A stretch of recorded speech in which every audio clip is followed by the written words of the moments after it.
Hello, welcome to Out of Sound, Out of Mind. This is Carly, and welcome to my video.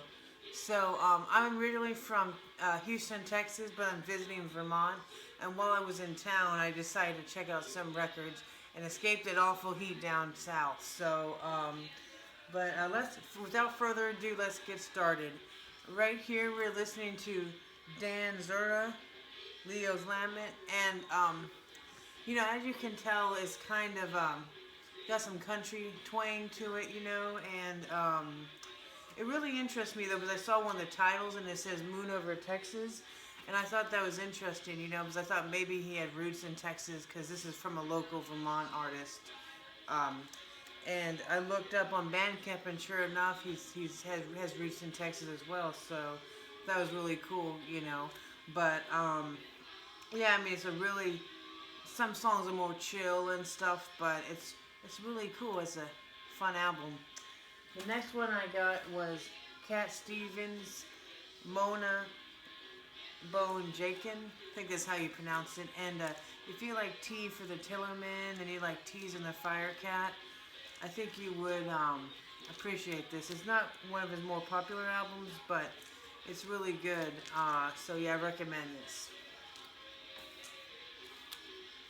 The next one I got is Joan of Arc.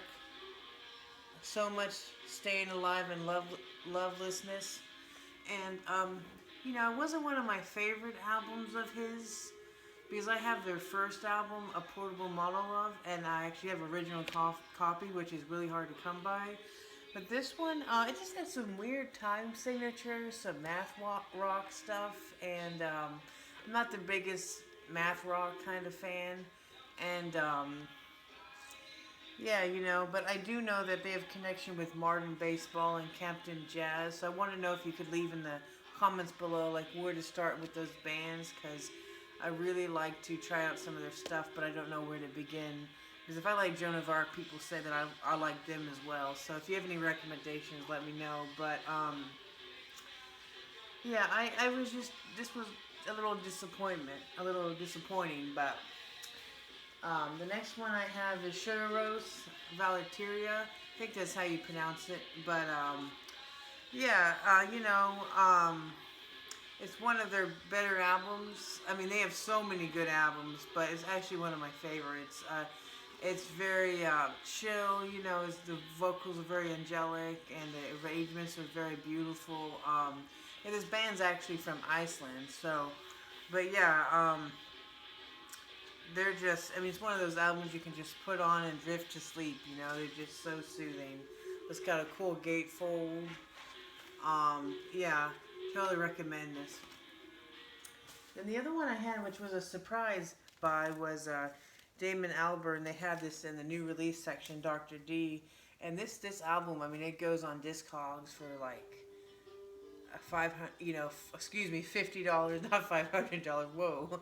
And it's expensive on eBay, so I was really surprised to pick it up for just like $20. But it's really good. I was actually surprised because some people don't rate it real highly.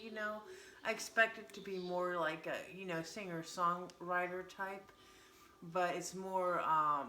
It has some opera sounds to it. Has some gospel sounds to it, and and choir, and being a spiritual person myself, I really appreciated it. Yeah, actually really like how it starts with the nature, birds chirping kind of sounds, and then it ends the same way it starts like that. So it's really, and it's really good. It's not. I mean, it's nothing compared to Blur or well, I can't speak today, Gorillas, but yeah, it's a good listen. The next one I have is Guster, Lost and Gone Forever. Now, Guster's kind of similar to Ben Harper and Dispatch and stuff, but yeah, this is a really, really fun album. I love the lyrics. One of the songs is called Center of Attention. It's just about a kid that always thinks he's center of attention. All the way up to heaven's about what's it like to go to heaven,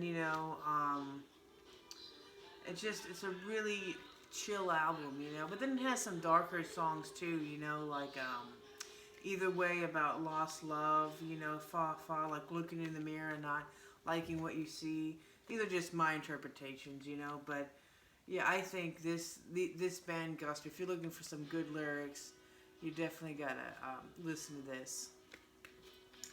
And last but certainly not least is The Police, The Ghost in the Machine. This is one of my favorite Police albums, and I like it how it has some sort of futuristic album concepts throughout the album. Like too much information, darkness.